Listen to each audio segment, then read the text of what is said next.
it's my space, it's mine. I get to do what I want to do. I don't even know if I'm doing justice in this video or if you can even understand my emotions, because it's the best thing that has ever happened to me. I came from a space where I thought I could never do it, and I know if I fall down again, I can get up, and I will get up no matter what.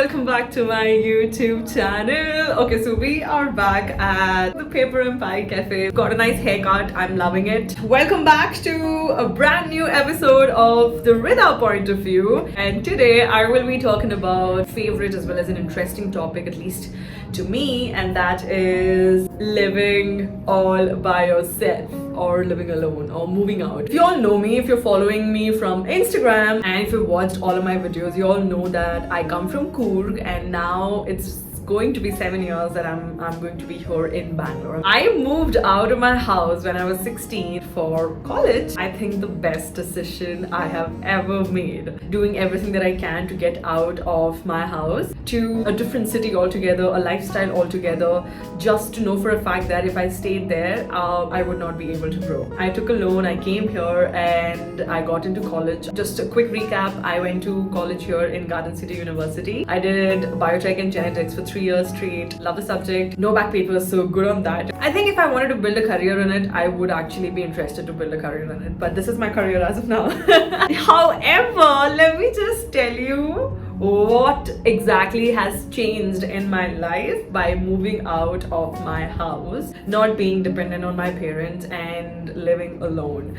I think as women, we are dependent on our parents. I mean, we're taught about marriage, so you're like slightly here and there, and then we get married and we're dependent on our husband. So there's not a space where we ever get to experience life for ourselves or be independent and see what is it that you can cater to yourself and what is it that you can provide to your parents as well. We haven't really seen the whole different lifestyle of things. I've come from a village, being farmers and everything around. I think I'm flexible with anything and everything. You can put me anywhere and I know I will adjust. I am not that cranky person who's gonna not like things, be specific about something. I'm okay as long as I can breathe, as long as I have food to eat and water to drink. Hostel life is another thing I feel everyone should experience. That blend of either living by yourself or living with friends. We were 3, so I had 2 more roommates who were with me, and it just teaches you a lot of things, because here you have to stay with strangers and know for a fact that they're paying for the same room, you're paying for the same room, and you still have to live with them. And it is tricky because you're lucky if you get along with them and you're also unlucky if you do not. It's a blend of both. But hostel life, I think, has taught me so much. I made a lot of friends. We were a group of 8 back in the college. I definitely was not staying with them. I was with somebody else. It's a very cramped room. It's a room this big. We had 2 bunkers and then 1 single bed. I had this tiny little wardrobe with carton boxes that we could fill up our clothes in. And now that I think about it, it was just a very tiny space. I think we just get adjusted, right? Because that's all is provided to you and you need to somehow work it out. And that's one of the best part of my life. That phase just taught me so much. I knew for a fact that I could not be this person who could not adjust. I knew for a fact that I had to be flexible. I had to be somebody open to changes. And with college life, it's also very different because you're making new friends, you're meeting new people, and they're all from different places. When you are in a close-knit community or in a family, when you follow a certain culture and tradition, you ought to just stay in that space because you like that space, you're comfortable in that space, and you think that's how everything works as well. But when you step out, you get to learn so much more, right? You get to learn another person's culture, another person's tradition, how they work, how it's for them, their life, and you just know what to take from it and what to keep and how to work around that. I was finally happy about how I looked. I was happy about my skin color. I pushed myself to do things that I had never done before. Shows, walking ramps, doing other things, talking for that matter, emceeing. All of these were things that I did in college, which I'd never done back in school or which I'd never done back in PU college. So college life is what built me. It got me confidence because I was also somebody who was like, I'm not going to let this go anymore. I'm not going to be the quiet one. I'm not going to be the one who's who's going to be controlled by people, emotions or anything. I'm gonna have a say. I'm gonna put myself out there. If it happens, it happens. If it does not, it does not. But I am not leaving this. I am not backing down at all. And 2 years into hostel life, I had to move out. One of the reasons I had to move out is because I also was working every Saturday and Sunday. It was a little tricky for me to come back because my warden was mad at me all the time. I had letters written by my father stating that, hey, I know my daughter's going to work and I give her permission. I used to call my dad up before I left, and I used to call my dad back when I came back as well, and my warden was still very annoyed with it, so I had no other option but to move. I left hostel, I think after 2.5 years. I moved out with a friend of mine who was staying with her and her brother as well. So there it was a 1 BHK, so obviously it was her house. So I took the hall. There was a tiny space where I had the bed. It was down. I had the small cute shelf kind of thingy right next to me, and then books all around, and we would go to grocery shopping together. We would cook together. That's where I learned how to cook, by the way. I still make amazing dal, and all of my friends would come home. One of them would make aloo bharto. It was something made out of potatoes. Yummy.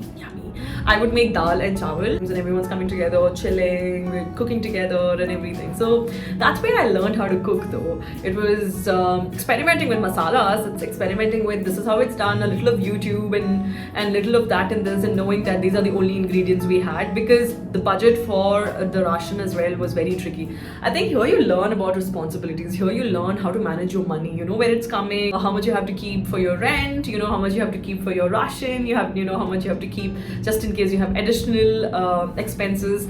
But that is not something that you learn otherwise, which is really, really cool because it's a new experience. It's not something that you were prepared for, and you're learning as things go by. College is coming to an end. We all are moving out. All of your friends who you knew, everybody who were very close to you is slowly stepping out. You somehow manage to get a couple of friends, and then your course ends and you realize that now you have to walk different paths, and now there's a reality to actually step into the world and see how it works for you. And at this time, everybody were moving out, so I had to move out as well. I found a 1 BHK one RK. It was a single room in Kormangla actually, and the rent was 8K, which was very expensive for me back then because I was still working as an MC and a model. MC gigs would pay me quite enough to make sure that I'm able to afford that. It was a very small space, smaller than this space. The washroom was right there, and then the kitchen was right in the same room. So it's like a single room, the kitchen slab right there, a small wardrobe, and I don't know how I kept my clothes. So I had a lot of clothes. Again, thrifted pieces, non-thrifted pieces, my aunt's giving me, my cousin's giving it to me, but then I don't know how I managed, but I did. That space was my space. I didn't have to share it with anyone. I didn't have to think about anything. I would get everything that I wanted to. I'd cook for myself and clean for myself, come back from work when I wanted. I didn't have a bed, so I had a mattress. It was on the floor. That experience kind of taught me to be independent. I know for a fact that some things just does not come to you and you'll have to make path for it yourself. I stayed there, and the aunt kept telling me that everybody who's moved in here has always gotten lucky, and every time they moved out to something better. I did move out to a 1 BHK after that in Kamanhalli. So it's like always extremes. I don't know why I do that though. So from Kormangla, I went to Kamanhalli, and I went there because the pandemic happened. I had no other option but to get a job. So I got into corporates because the event shut down entirely.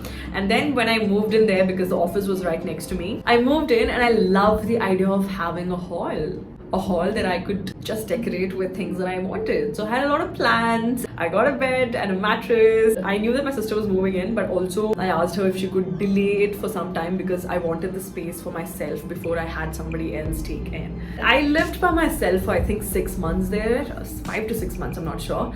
It was the best, you guys. It was so good. The space was all for me. There was this really cute couch kind of situation in the hall that if I wanted to just lay down there, I'd lay down there. If I wanted to go to the room, I'd go to the room. Nobody to come, nobody to disturb, nobody to do anything. It's my space. If I wanted to invite people, I could invite people. It just made me so happy knowing the fact that it's my space. It's mine. I get to do what I want to do. It was that house actually gave me a lot of things. That's when I started creating content for Instagram. Instagram. It worked really well. I did not expect that coming my way at all. I used to wake up in the morning, get dressed, shoot, and then leave. Again, when I say shoot, I didn't want to shoot because I wanted to be a creator. I shot because I just love doing it. It worked for me. It just did. I still cannot believe this is my life right now. It's beautiful. It's amazing. I still love and miss my space because after that my sister moved in. She did add into a lot of things though. We got a fridge after that. We put up a lot of new addition to the house. We made it home. She would add a little element of hers and mine. We'd cook together at times, or she'd cook for me, I'd cook for her, which became really good because one of the things I've realized is right now, after that I moved to a 2 BHK because my other sister also moved in. So it's me, Huda and Zoya. As much as I miss my space, this will be the only time I will be able to spend time with my sisters. They're working, they all have different plans in life, and we know for a fact that we might go apart. And when we do, it's going to be really hard to get back together in the same way if someone wants to get married, somebody wants to settle down, somebody wants to travel. And it'll just be these stories that we'll be talking about, the stories of us living together, cooking together, talking about it, and this is what you're going to tell your kids because I'm going to be the cool aunt. But one of the things I absolutely love about living alone is how much it shapes you as a person. You become this extremely confident person who knows exactly what you want in life. You are taking risks as well as you're standing up for yourself. You become very responsible because you have responsibilities, even if it's with your sisters, without your sisters, even if it is you taking care of it or not. At the end of the day, it's a house that you need to run, and it's a house that you're running all by yourself. It teaches you things that no books will teach you, that no parent can teach you. It teaches you so much. I don't even know if I'm doing justice in this video or if you can even understand my emotions, because it's the best thing that has ever happened to me. Moving out has just constructed me, sculpted me, built me in this best version that I am, because I knew for a fact that the only way that I can make it to anything for that matter is all by myself, because I will not have anyone saving my ass.